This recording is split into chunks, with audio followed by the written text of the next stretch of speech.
ఇవాళ నా లైఫ్లో ఒక చిన్న ఇన్సిడెంట్ జరిగింది, అది మీతో షేర్ చేసుకుందాం అనుకుంటున్నాను.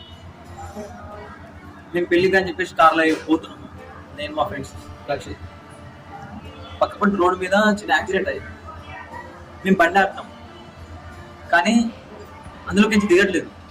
నేను వాటర్ బాటిల్ కూడా పట్టుకున్నాను, కానీ అయినా కానీ బండి దిగట్లేదు. మేము పోయేది పెళ్ళికి.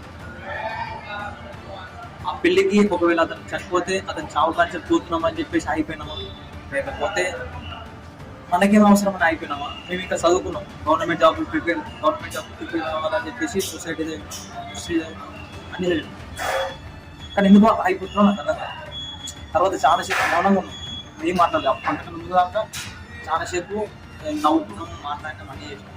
ఆ ఇన్సిడెంట్ దాటిపోయిన తర్వాత ఎవరు సపోర్ట్ చేయలేదు.